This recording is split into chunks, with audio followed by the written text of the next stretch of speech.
Welcome back to the channel, guys. In this tutorial I'll be sharing how to make a gathered dress with Basque shape or Basque effect. Now the good thing about this is that your upper bodice can be any style you want. It can be a corset, it can be a V neckline, you can make it into a halter neckline, a round neckline, or a draped bodice, as long as you get the concept.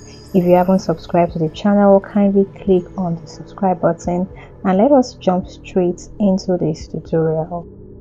For this tutorial, I'll be focusing majorly on the skirt part, on how to achieve that Basque effect and also how to create gathers. Now I have marked out my lines. I have my waistline, hip line of 8 inches and a length of 12 inches. Though this wasn't what I used, but I just went for 12 inches. You will see later on. On the waistline, I marked the waist measurement plus 1 inch dart allowance and also the side seam allowance. On the hip line, I marked the quarter of the hip measurement. At this point, I had not marked the side seam allowance, but I added it later on. On the 12-inch mark, I deducted 1 inch from the measurement I have on the hip line and just marked that on that line, and I'm connecting all the points together. Next, I'm marking my side seam allowance on the hip line because I realized later on that I did not mark it. And I also marked that on the 12-inch line and I'm connecting that together. To create the Basque shape, on the center front of the skirt, I will be coming down by 9 inches. Now you can do something lower than that, but I just think 9 inches is fine. Now towards the side, I realized that I had not properly connected my side seam allowance, so I'm just going over to connect that. So this right here is my side seam allowance. Now on that line, I will be marking 6 inches downward. Then I would connect that 6 inches to the 9 inches that I marked. So this is how high I want my backs to be. Like I said, it can be longer than this, but it will give you a different effect. Also, I'll be adding half an inch to this pattern for sewing allowance. I'm just using my hand to do this. Then I'll cut this out. Now this is the pattern I'm going to be using to cut my skirt. To cut my skirt, I have placed my fabric on fold into 2. The good thing about working with pattern is that you can preserve and save your fabric, so you don't have to waste it. Next, I will pin my patterns down. After that, I'll cut this out. Now this is just the front I am cutting out. After cutting out the front, I'll place my fabric on fold into 2 again, secure it down with a pin and leave 1 inch allowance for the zipper allowance at the back. Then I'll also cut this out and then split the back pattern into 2. Now this is the front. This is what my front looks like, and this right here is my back pattern pieces. The next fabric piece I will work on is the fabric I'll be using for the gathers. For this, I have folded the fabric into 4. And the entire width of this fabric is about 120 inches. A rule of thumb is to measure around your back area and multiply what you have by 3. Okay, remember I took out 9 inches from my pattern. Now I want my skirt length. My client wants a skirt length to be 27 inches. In addition to that, I would add 2 inches for the necessary hemming allowance and the joining at the upper part.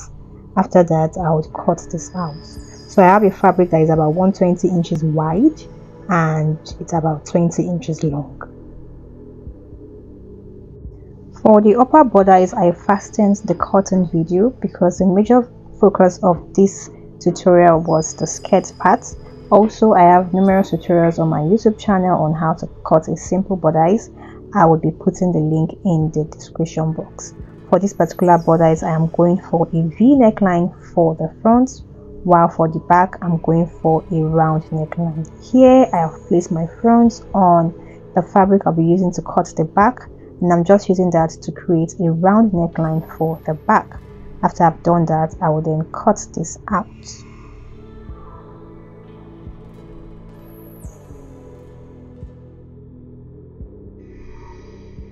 I have all of my fabric pieces cut out. This is the back. The back is a round neckline, and this right here is the front.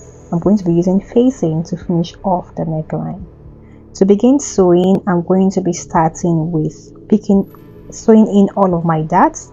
Now this is the front, so I would sew in the darts that I placed in the front, sew in the darts I placed at the back, and also sew in the darts I placed in my bodice for both the front and the back, and also turn the neckline. This is what it looks like. I've gone ahead to sew in the darts, and I've also finished off the neckline with a facing. This is the front that I'm showing right here, and this is one piece of the back. For the back, I've not done the facing. This is because I have not fixed my zipper.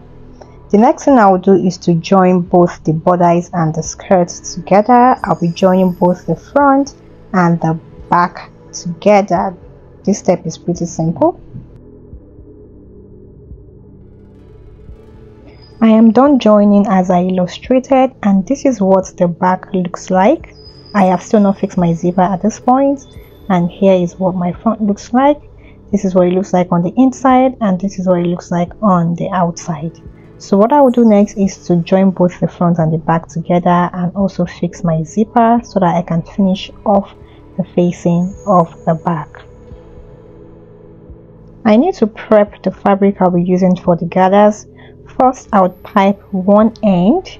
I need to pipe this end before creating gathers. Then the other end, I'll be creating a basting stitch that I would pull to create the gathers.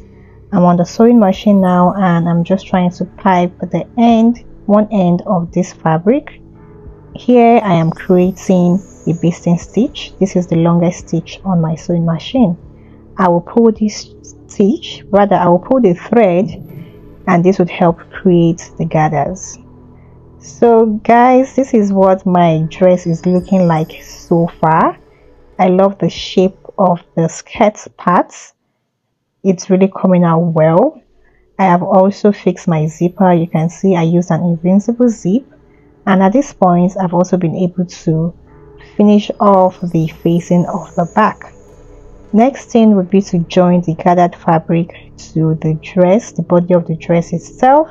So what I will do is to pin this all around the back area, sew it down, fix my desired sleeve, and I have a complete outfit. This is what the dress looks like after I was done.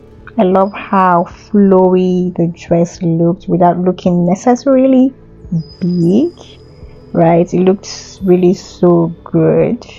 Also, my mom, immediately she saw this, she loved it. I had to make another one for her. I think I love the vibrant colors of the fabric I used to make for my mom. This right here is the one I made for my mom. I guess I would also be making one for myself too, because it's a simple style and it's just beautiful.